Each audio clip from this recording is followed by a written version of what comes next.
Let's do it. Introduction. My name is Nicole. I've been a BCBA since 2018. And if we were going to talk about my knowledge, experience, and limitations, let's just start with my limitations. I'm not a therapist. I'm not a doctor. I'm not a trauma expert or a sexual behavior expert. But what I am is a victim of childhood sexual abuse. And when I first started doing this presentation, I was really nervous that this topic could be triggering, but in fact, it's actually been really empowering and really cool for me. It's become my new special interest. So this is a picture of me in the UPS parking lot, having just printed my first academic poster for ORABA in 2025. And I think you can tell from my smile that this is a big moment for me. Since then, I've earned my certificate from the Darkness to Light Stewards of Children program, and then I've just spent a ton of time researching this topic through podcasts, peer-reviewed articles, and books. And I'm really passionate about this because I think if we were provided with education, resources, and support, we could be hugely impactful with protecting our clients from sexual abuse. On the right-hand side of the slide, you'll see the 3 different phases in this presentation: get informed, educate others, and advocate for change. And those are our goals. So our short-term objective will be to provide you with information, resources, and support so you feel more comfortable educating your clients and their families. And then my long-term hope is that you'll feel more comfortable with this subject and you can talk about it more freely and frequently and hopefully advocate for change. Imagine if we had coursework in our credentialing programs that went over this and taught us about this, or imagine if our employers had safety program libraries with information on how to run these trials and materials. Like, I have so much hope for the future. So that's where I hope things go. And we're gonna do my favorite slide next. Let's talk about sex, baby. So I don't know why, it just makes me happy. This subject makes a lot of people uncomfortable, so I just wanted to start by addressing the elephant in the room. One of the authors of the books that I really enjoy wrote, "I believe that talking about sexual abuse is the key to preventing it," and that's my belief as well. When I was at ORABA, I actually did contemplate having these huge balloons that spelled out SEX and having the music playing so that I could get more people interested, but I'm glad I didn't because I think it would actually just have scared people away because, again, society has taught us that this is uncomfortable and it shouldn't be. So, part 1, getting informed. Thank you all for being here, especially on a Friday evening. A lot of people contacted me and said that they weren't able to make it due to Friday night plans. So that's another reason I'm recording this, is I wanted to share it with everyone so that they can watch the presentation later and hopefully fill out the post-assessment survey. And that benefits me because I get the data. So trigger warning, some of the things we're going to talk about might just make you feel uncomfortable, especially when we go over statistics. I know when I first heard the statistics, it made me feel helpless and a little bit hopeless. But the more we talk about it, the easier it gets. So the number one thing we can do is just talk about this subject more often. And we have to push ourselves because sexual predators thrive in the silence. So in this presentation, we're going to be going over statistics. We're going to talk about the stages of grooming. And then I'm going to provide you with lots and lots of resources, material, and support in teaching safety skills and educating caregivers. So as I mentioned, I think the hardest part is the beginning, is the stats. So the next 2 slides are stats, and then it should be smooth sailing after that, in my opinion. So here we go. Okay, so here's the stats. So every 9 minutes in the United States, a child is sexually assaulted. That's on average 1 in 4 girls and 1 in 13 boys. And while the statistics themselves are sad enough, it's even sadder because nearly every organization reports that these stats are actually much higher. And so not every abuse allegation is reported or followed up on. So the sad thing is that these stats are probably underestimating the frequency. Also, we should know that 93% of victims under the age of 18 know their abuser. 59% are acquaintances, 34% are family members, and 7% are strangers. This is really important because when I was a kid, there was this big push for stranger danger. But we now know that a lot of prominent organizations and experts agree that that concept is outdated and misleading, because unfortunately, the real risk comes from people we know, and sadly, usually people we trust. It's also important to know that according to the United States Department of Justice, juveniles commit more than 1/3 of all child sexual offenses. And this is important to know because we're not just teaching this to keep our kids safe, we're teaching this to have our kids grow into people who respect other people's boundaries, and that's going to create a community that's much safer for all of us. Just going to check really quick. I think someone's trying to join. Here we go. Okay, admit. Okay, perfect. Okay. So of the victims that are under the age of 18, 66% are ages 12 to 17, and 34% are younger than 12. And that's why I think it's super important that we're teaching these skills to every child, regardless of age. Also, just as with other social skills, prevention education should develop over time with more advanced concepts introduced as the child grows older and their understanding expands. I think most of us probably work with autistic youth, so it's important to know that they are 3 to 4 times more likely to be sexually victimized than their typical peers. And in 2022, there was a paper that analyzed a bunch of studies that were done between 2018 and 2021. And of those autistic adults they interviewed, 40 to 50% of them interviewed reported having experienced childhood sexual abuse. So to summarize all the statistics, our clients are at a greater risk of being sexually abused, and sexual abuse toward children is a huge issue that happens way too often. So what is our role in all of this? I'm so glad you asked. So we're in a unique position to address essential safety skills, but research shows there's a gap in who receives this training. According to a 2023 study, only about 55% of ABA practitioners are currently using behavioral programs to teach safety, and I mean general safety, like when to cross the street, don't touch hot things, etc. And 25% are teaching sexual abuse prevention. So said another way, 45% of our peers are not teaching any sort of safety, and 75% are not teaching about sexual abuse prevention. I'm just curious, if you don't mind, will you put an emoji in the chat if you currently are teaching any safety programs to any of your kids, any of your clients? Yeah, yay! Of course, Lauren is, that's awesome. Okay, that makes me happy. For myself, some barriers on why I didn't have sexual abuse prevention in the past was a lack of education, a lack of materials, a lack of support, and society has just made this subject taboo, so we don't talk about it, and that's quite honestly the problem. So we're gonna watch a very short video, it's like 2.5 minutes, by someone named Clint Davis. And Clint is a professional counselor, minister, trauma specialist in a sexual addiction recovery, but he's also someone who experienced sexual abuse as a child. And I'm crazy in love with how he explains this concept of sexual neglect. So a few years ago, my mom's over at our house for a family event. And she's in the back with my oldest son, Grady, who was 5 at the time. She comes walking into the kitchen laughing and shaking her head. I said, "What happened?" She said, "Only your kid. Grady kicked me out of the bathroom." I said, "Why?" He said, "Nana, I have to potty. Get out. You can't see my penis." Now, I hope by the end of this talk that our faces stop turning as red as this dot that I'm standing on whenever I say the words penis and vagina. You see, I'm a counselor trained in trauma and sex addiction, but I'm also a sexual trauma survivor. So this is not the first time that my mom and I have had this uncomfortable parenting conversation. So she looked at me and she said, "Why do you say that?" I wasn't doing anything. I was just doing my hair. I wasn't even looking. I would never harm him. I said, "I know, Mom, but he knows his boundaries and how to set them. You might be safe, but I want him to know what to do when he's not safe and to feel confident." My wife and I have 2 boys. So we have what's called the penis rules at our house. They know who can touch them, who can see them naked, and when and where this is appropriate. I did not learn these lessons when I grew up, and years of heartache followed.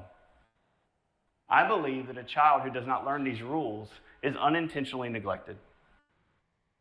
Tonight, I want you to learn this word, sexual neglect. Now, when you hear sexual neglect, you may think it means a child's not getting enough sexual engagement, but I mean quite the opposite. My definition for childhood sexual neglect is a child that grows up without age-appropriate and healthy conversations about sexual development, private parts, consent, and body safety. Now, our world doesn't feel comfortable talking about these things, but we've got to get used to it. The ACEs study gives us 5 traumatic events that happen to children that can stay with them the rest of their life: physical, emotional, and sexual abuse, physical and emotional neglect. What's not listed is sexual neglect. I believe that this is something we need to address communally and immediately. Now, let me put you in context. Remember when you were a kid, or maybe you're a parent now, and you taught your kids how to cross the street? You'd say, grab my hand, look both ways, watch for cars, stay on the sidewalk. We did that to give them boundaries, to set expectations to keep them safe. It's like we live in a world where we're allowing children to walk out on the street and be hit by cars that they don't even know exist. I love that. I get goosebumps every time I hear that last sentence because it really illustrates the gap, right? Not only are we not teaching these skills, but as a society, we're not even talking about the fact that these dangers exist. So I put together this flow chart with what I deem to be the issue. So the goal is to prevent sexual abuse. But as you can see with this red line, a huge barrier is societal discomfort. So we're not teaching children about their body boundaries and autonomy, and we're not talking about sexual abuse prevention openly and often. And the outcome is silence and a lack of preparation. I really want to break this cycle and redefine the conversation. This is where my passion lies. So let's redefine the conversation. If we want to get key caregivers to agree to let us teach these concepts, we might need to do a few things. Number one, we might need to define and clearly explain body safety versus sexual education.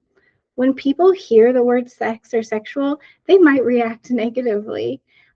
So when we use the word sexual education, it might be nerve-wracking for them, especially if they have a younger child, because they might think that we're going to teach these concepts and their child might become more sexually knowledgeable or sexually active. But studies have shown that's actually the opposite.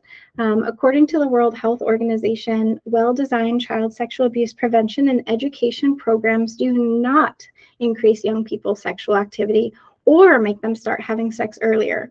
Instead, it's actually linked with delayed sexual debut, more refusal skills, and reduced sexual risk. Remember that body safety lessons are fundamentally about health and safety, not explicit sexual content. Number two, we might also need to be more flexible with our approach and terminology. We might need to use words like permission instead of consent, even though they're the same thing. One has more of a sexual connotation than the other. We might also use words like body boundaries versus sexual abuse prevention. Number three, we need to educate children and caregivers about red flags because predators often follow pretty predictable patterns. And so by educating them both, they can identify these red flags faster and hopefully prevent the sexual abuse from happening. It's also important to educate everyone because abuse affects children in every socioeconomic group. Anyone can be the victim. And number four, we must continue having these conversations and adding on concepts as the learner gets older and understands more. Having these conversations multiple times is super important because the knowledge needs to get in there, but also according to the National Children's Alliance, access to comprehensive sexuality education remains uneven and quality varies. So it leaves a lot of young people without essential knowledge and skills. Said another way, you don't know what you don't know. And as young people grow up, these conversations can change from things like body safety, body autonomy, body boundaries, into conversations about consent, body part function, sex, and sexuality. So next up, we're going to talk about predator tactics. How do child sex predators operate? Well, there's 6 stages of grooming. They're going to target the victim. They're going to gain that victim's trust.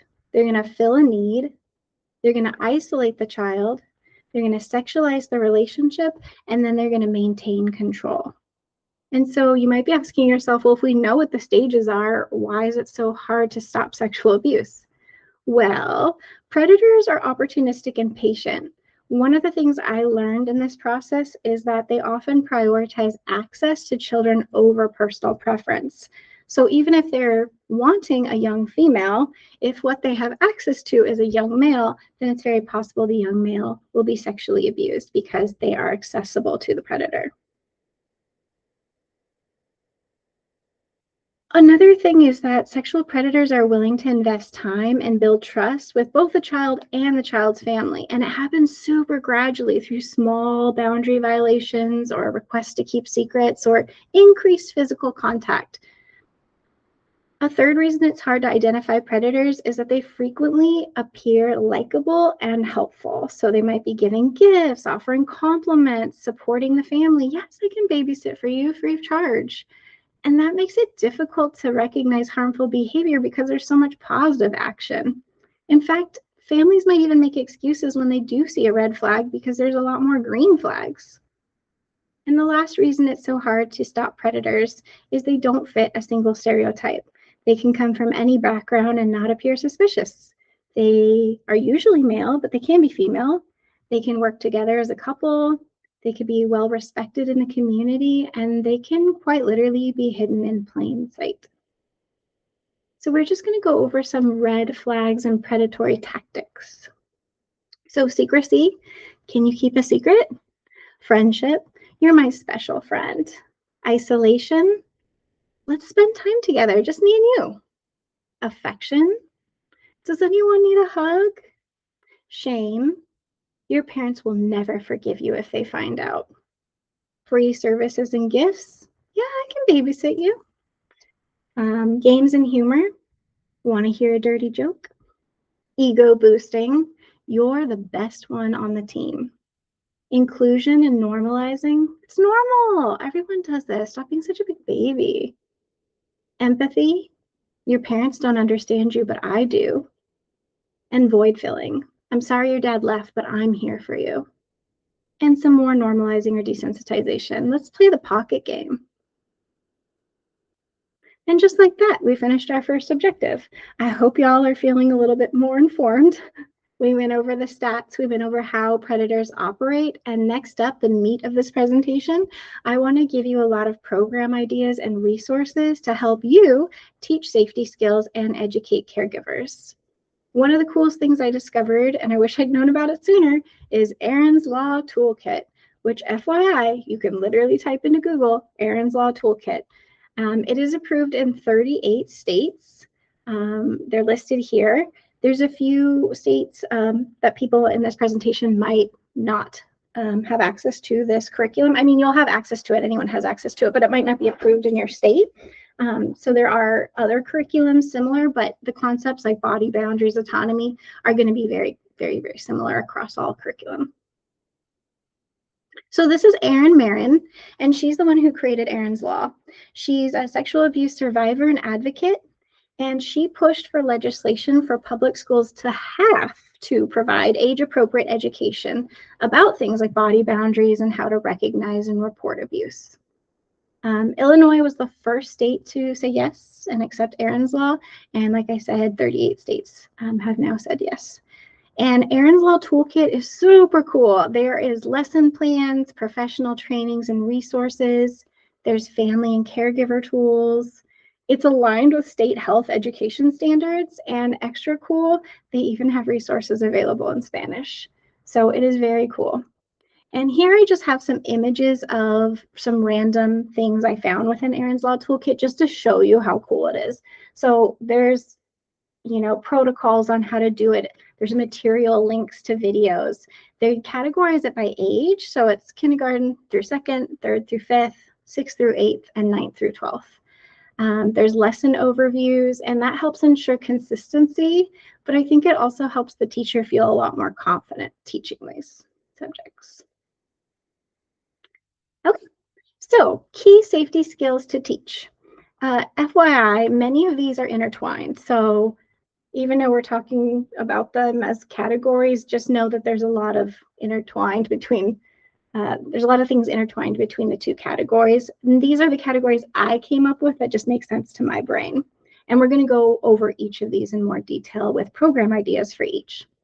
So key safety skills to teach: healthy relationships and respect for all, body awareness and boundaries, consent and communication, trusted adults and seeking help, recognizing unsafe situations and people, and emotional awareness and advocacy skills.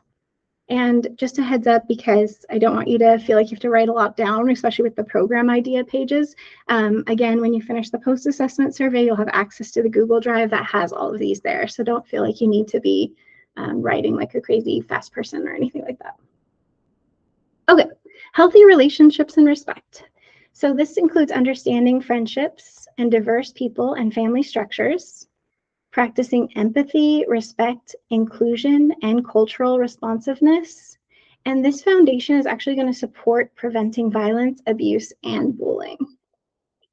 Historically, and unfortunately currently, violence is often discrimination against groups who are different than us, whether that be race, sexual orientation, or other differences.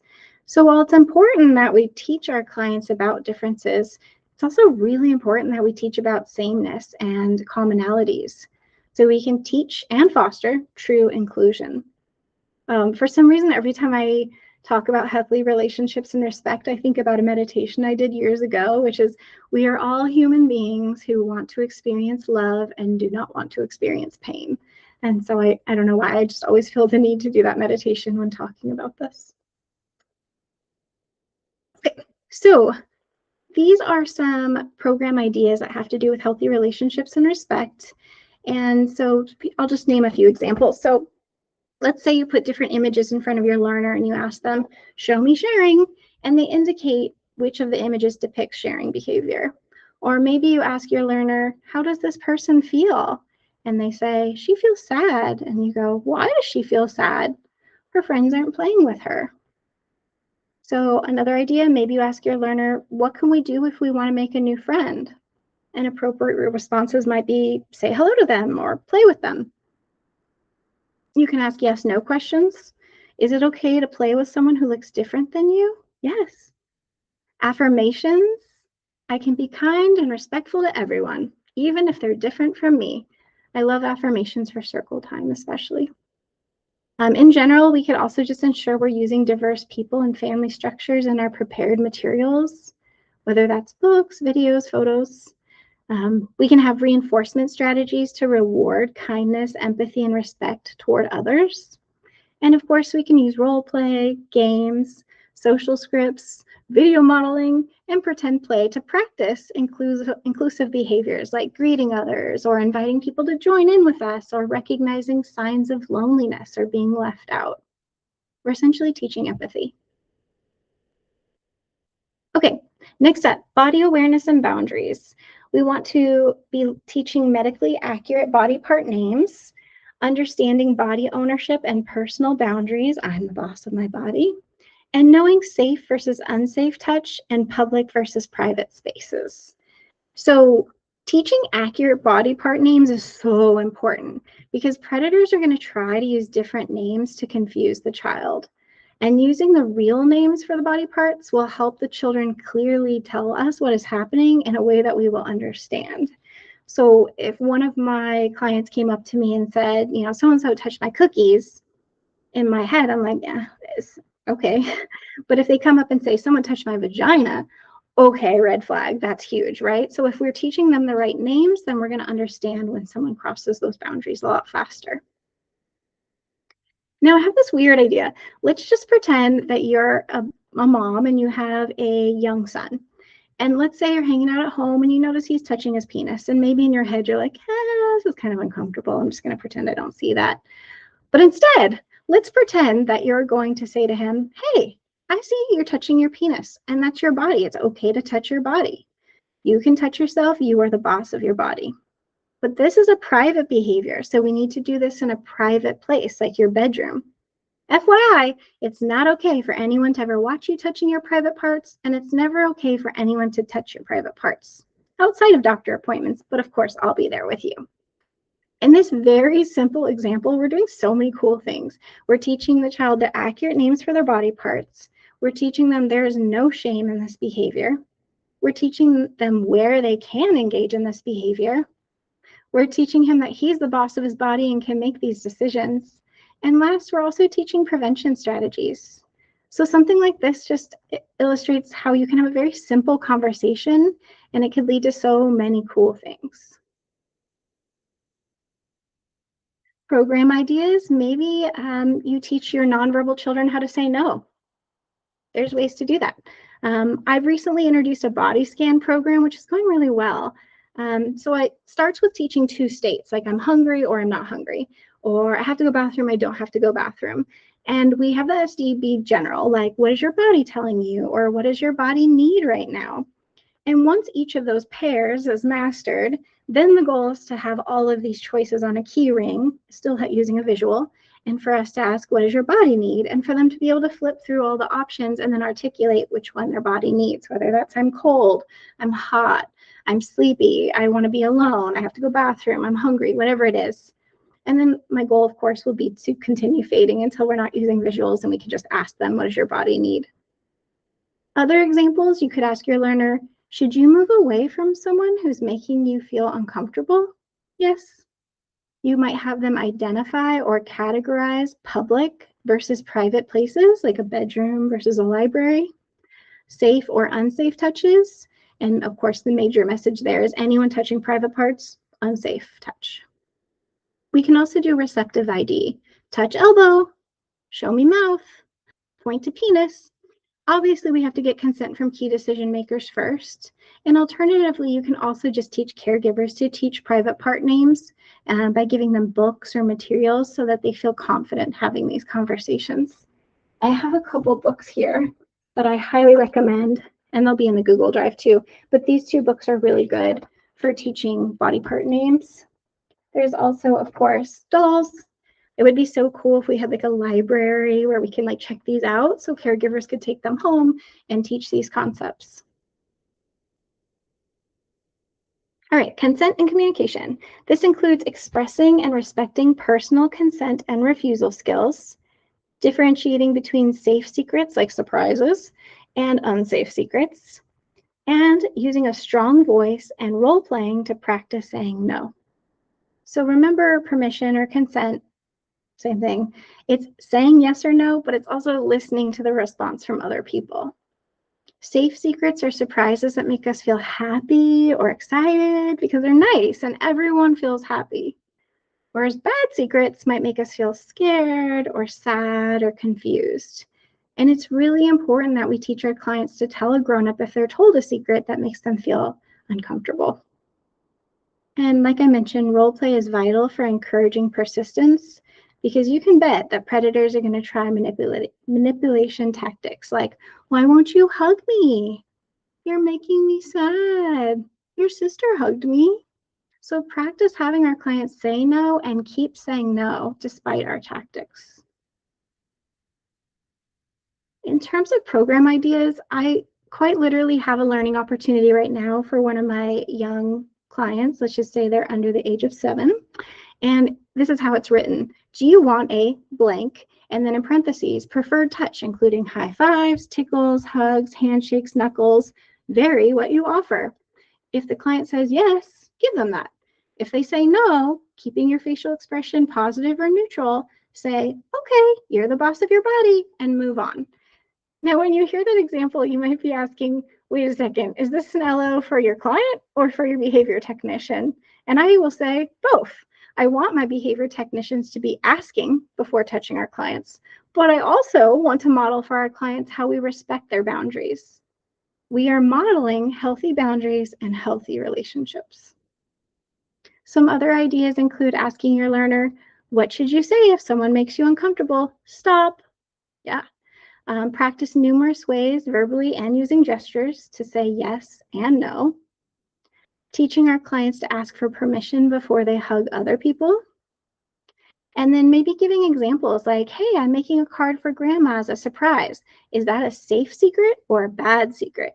And then you can talk it out with them. Like, is anyone feeling scared or confused? No. Is everyone feeling happy? Yeah. Okay. Then it sounds like it's a safe secret. You could also train caregivers to encourage them to use surprise instead of secret. And there's this really cool woman named Christy McVie. She was my first introduction into all of this. I listened to her. She was on a guest podcast, but now I think she has her own podcast. Anyway, she was a detective, and it was her job to interview children who had reported sexual abuse. So she's quite literally the expert. And she would ask questions as a parent, starting when her daughter was only 3 years old. Like, she'd go to a birthday party and she'd say, "Did you play any new games? Did anyone tell you any secrets?" So knowing these, it just helps us talk to our kids more often and figure out when something's not sounding so right. Okay, trusted adults and seeking help. We want to be identifying trusted adults and supportive community members. We want to know how and when to ask for help. And we want to emphasize it is never a child's fault if abuse occurs. It's recommended that each of our clients have at least 5 trusted adults that they've identified. And it's also encouraged that one of those not be a family member. It could be anyone that that person feels safe with. So a teacher, a counselor, youth pastor. Knowing how and when to ask for help, I almost think of it as a task analysis. So break down the steps, right? Recognizing when help is needed, what unsafe feelings are feeling, unsafe situations, tricky people. Identify who to ask for help. We could talk about trusted adults, or when you feel unsafe or unsure, how to ask clearly. We could do role play to teach these steps and build persistence. And then, of course, the hope is that these skills will generalize to real life situations. In terms of programs, you can ask your learner, who can you tell if you ever feel unsafe? I'll tell my mom if I feel scared. Right answer. You might ask your learner, should you keep bullying a secret? No. You could ask your learner, when should you ask for help? And they could reply, if I'm scared. There's also the Circle of Friends program. It's not too much trouble. Has anyone ever used the Circle of Friends program? Can you send an emoji? No, it's new. Ah, it's new. Okay. So a circle of friends is where you start with one circle, which represents the child. And then each circle outside of that is people who are further and further related or close. So the one right above self would be family and friends, acquaintances, community helpers, of which we are community helpers, and then strangers. And you start by just having your learners sort pictures into those categories. And eventually you could build this into other things as the child gets older and understands these concepts. But who's the boss of my body? Me. Point to their picture. Let's say you're lost. What would be the best circle of people to look for? Friends and family, right? Oh, they're not available? Well, I prefer a community helper over a stranger. Okay, recognizing unsafe situations and people. Again, we want to replace stranger danger ideology, but instead teach children to spot tricky behavior that tricky people are using and how to respond to those, whether it's saying no, talking to someone you trust, etc. We also want to recognize unsafe situations, including boundary violations, secrecy, and manipulation. Again, we know that 93% of offenders are known to the victim. So stranger danger is not going to help in those situations. But we can incorporate this in our teachings, right? We could act out scenarios or use images or videos so our clients can learn to label the tricky behavior. We can also act tricky during role play activities and encourage persistence. So I'm going to trick you. Don't fall for my tricks. You know, make it a game, make it fun. In terms of program ideas, we might give them some scenarios and they can identify a tricky person or an unsafe situation. We can ask, is it okay for someone to touch your private parts? No, but of course teach exceptions, like maybe with the doctor when your parents are present. If they're really young, of course, the parents might also need to help for hygiene reasons. And we could do role play. We could spot tricky people. We could respond assertively. We can identify boundary violations. And we could practice things like walking away or what to say, what to do. The last one is emotional awareness and advocacy skills, which includes recognizing and expressing safe versus unsafe feelings, and just building social skills for conflict management, communication, and standing up for themselves. So how does that work? Well, we might teach the client what their body feels like when they feel unsafe. When you feel unsafe, you might feel funny in your stomach. You might feel cold and shaky. You might feel sweaty and tense. You might feel like you have to go to the bathroom all of a sudden. You might feel confused, scared, sad, or angry. And by teaching our clients to listen to these feelings, we can help them recognize danger and know when they should ask for help. The program ideas for this section include giving different scenarios or feeling descriptors, and the client will identify, whether that's receptively or expressively, which is the safe versus unsafe behavior. They could categorize red flags versus green flags, safe versus unsafe feelings, and safe versus unsafe situations. And then, I'm going to say it, role play. Red flag, let's practice saying no, tell your trusted adult. I think role play is really important. Okay, why early safety training matters? Well, the obvious reason is to prevent child sexual abuse from happening in the first place.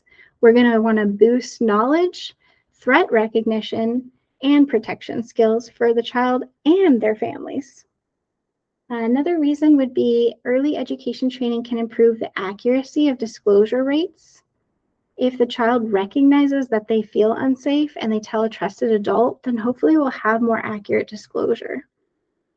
Number two, we can also help reduce negative mental and physical health effects for trauma victims. Trauma has lifelong impacts that I don't really go into in this presentation, but there's a lot of negative health effects that correlate with experiencing sexual abuse as a child.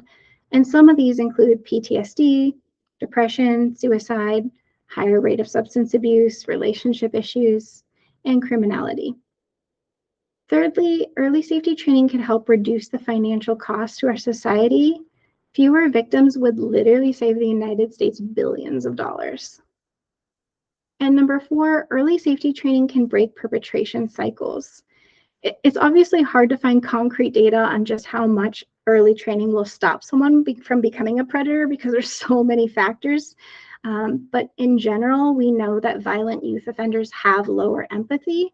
So by teaching empathy, consent skills, and healthy boundaries in early childhood, this could help reduce future offending risk.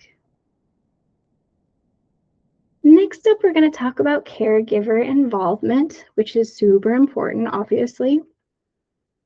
We want to first acknowledge the caregiver role.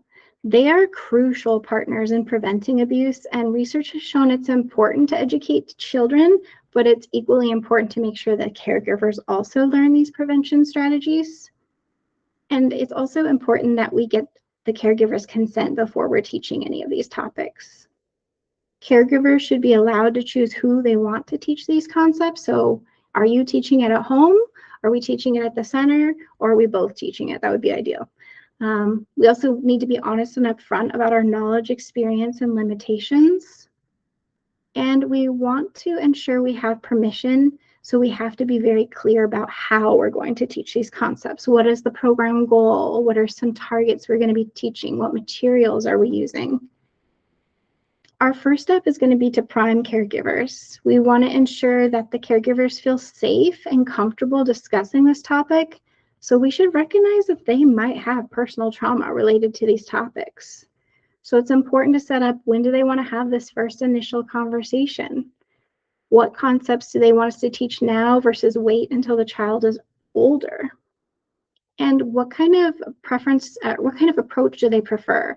Are they the kind of parents that are factual? You can use the body part names, you can use the word sex and sex abuse, you can share the statistics, say it like it is.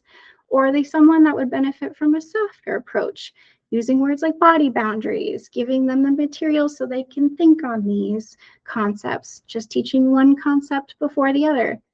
But initially, they could start with something as simple as an email. Hey, Monica. Statistically, autistic children have a higher likelihood of being sexually abused, and I know neither of us wants that for Lily. I have some programs and ideas that we can teach your daughter. Can I share this information and my ideas during our next caregiver training? Thirdly, we need to repeat important conversations. Multiple training opportunities are going to reinforce learning and openness over time, but also predators are seeking out busy or distracted parents. So it's really important to remind them of this subject ongoing basis. They need to be diligent. It's not enough, sadly, to explain the statistics one time and assume that the parent will continue to have these trainings and talk with their children.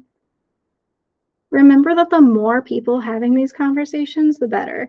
We might not be in the client's lives when they're older, but if we've taught them who their safe people are, this can help ensure they're still going to disclose and seek help long after we're out of the picture. And we also need to continue having these conversations and improve these skills as the client gets older and understand more. And fourth, we're going to encourage and normalize safety talks. We want to encourage caregivers to integrate conversations about body safety and boundaries naturally as part of the child's health education. And the earlier they get started, the less awkward it'll be. If they wait until their kid's 13 and they throw a book that they bought on Amazon in their room and they're like, hey, read this, that's awkward, right? But if they've been having these conversations since they were young, it's not going to seem as weird or awkward. And if we normalize safety talks during caregiver trainings, it makes it easy when things come up. So for example, one of my clients recently started touching his private parts. And because I had already done a lot of the work to talk to the caregiver about this topic, it was a really smooth and easy transition. Hey, we've noticed that your child is doing this more often, and here's what I've told the BTs to do. Do you have any questions? Do you have any concerns? It just went really well. In fact, so far, every caregiver I've spoken to has been really interested in this topic and very open to talking about it. It's been a really positive experience for me.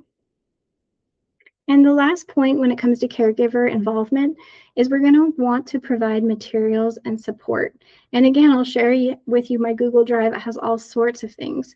But we could almost do like a preference assessment for caregivers, right? Like, what do they prefer? Are they podcast people? Do they do worksheets, books, flyers, websites, videos, certification programs? Like, the stuff is out there. So we just have to find what's going to be the most meaningful and helpful for them.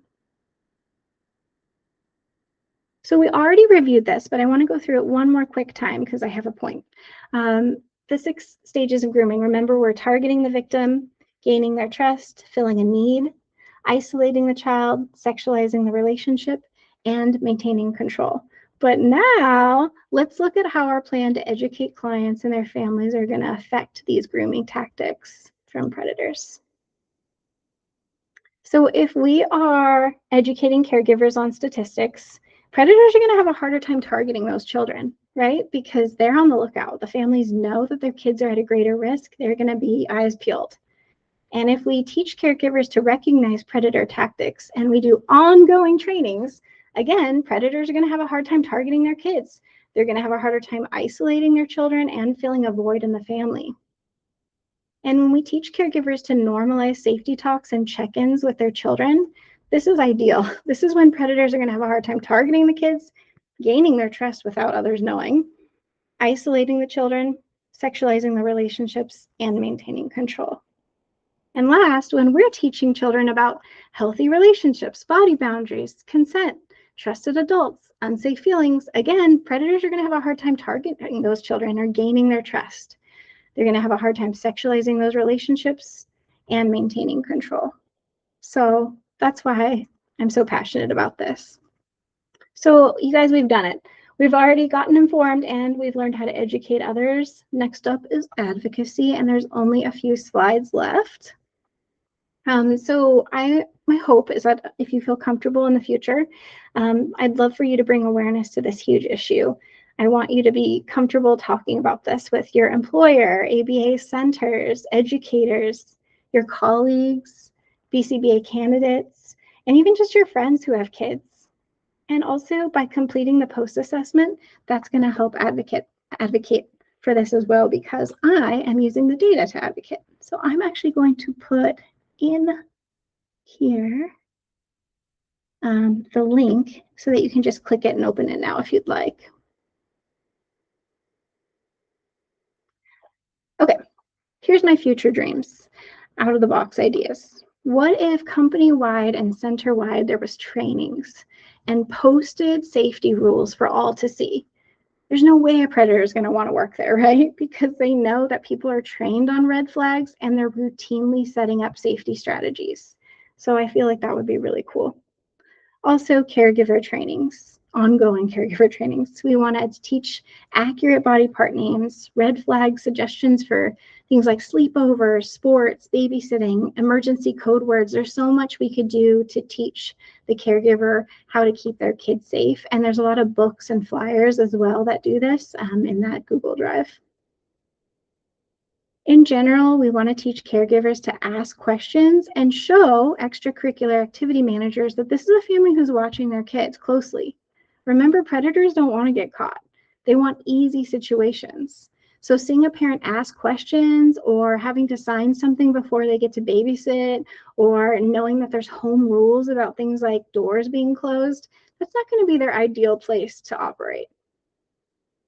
I also think it would be so cool if we use more scripts, whether that's for BTs or caregivers, that can help ensure that the client's being told why they're being touched for hygiene or safety. And there's also a good opportunity to teach them what's not okay, like a red flag. So for example, imagine you're in the bathroom and you hear someone in the next stall saying, "I'm going to help you pull your pants and underwear down so you can use the toilet." Or safe touches help keep you clean and healthy and safe. Unsafe touches are any touches that hurt you, make you uncomfortable, or are a secret. Or even, "You're in charge of your body. I'm only going to touch to help with clothing and cleaning." So just being really clear what those healthy boundaries and safe relationships look like. I also think it would be so cool if we included consent when we're talking about task analyses that have to do with bathing, dressing, or toileting. And unique programs. So predators don't want kids who are confident, who speak out. So let's have self-esteem and confidence building programs. We can include affirmations. We can include activities to identify their strengths and weaknesses. Autonomy. We want to teach about body boundaries. We can have them increase voice volume, would be a good program. And varied yes and no, including nonverbal ways of saying yes and no. And then you know it, role play, persistence and tenacity. It's kind of the opposite of where ABA is going. You know, with the years ago, it was like we were trying to do compliance programs, and now it's like the opposite. We want to teach them to be persistent and tenacious. Okay, conclusion. So as you might recall, the objectives in this presentation included going over statistics, how child sex predators operate, and I wanted to provide you with resources, materials, and support to teach these safety skills and educate caregivers. Again, this is the link to the post assessment, and there's going to be lots and lots of materials that you have. In terms of limitations of this presentation, I didn't go into anything related to digital content, and that's a whole nother thing. I could do a whole presentation on just that. We also didn't talk about how CSA can affect mental and physical health, how much it costs our society. This topic is just so robust. So I did my best to get as much information as I could into this presentation, but know that there's a lot of nuances I might have not gone over today. At the end of the post assessment, there's also an option if you're interested in having me email you if I do anything in the future. I have so many ideas in the back of my mind, but I've been thinking about maybe trying to make worksheets or caregiver resources so we can have ongoing conversations and kind of break this topic up so it's not so overwhelming. So if you find anything that you'd like me to add to the Google Drive, feel free to email me. Keep me in mind if you hear of any opportunities. I really am loving learning about this and teaching others, so I am open to other opportunities. Okay, I'm going to show you really quick my Google Drive, and then I'll turn off the recording and I can answer any questions you have. So let me just change what I'm sharing. And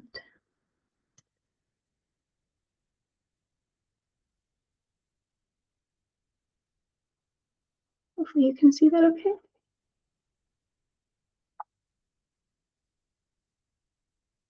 Oh, maybe not. Let me try that again. There we go. Okay. So this is the Google Drive, and you'll get a link to it. There's different folders here. So printable documents has all sorts of flyers that you can give to caregivers. I've got articles. These are all peer-reviewed academic articles that I thought were related to this. The Aaron's Law materials. The toolkit's awesome, don't get me wrong, but there's a lot of information. It gets a little bit hard to find, so I have everything here. So you can just go to one spot and find all the lessons here. What else do I have? I have book suggestions, books that I've personally read and recommend, but also other books that were recommended through the books I did read. And then we have teaching materials. I made a safety sloth book that I've shared here. There's program ideas that we've gone over, materials for teaching, including songs and books and videos. And then I also have caregiver resources that you can share. I've got professional resources. And then, of course, there's videos and podcasts. So there's a lot of information. I'm going to stop recording. And if anyone has any questions, I am happy to stay on and answer.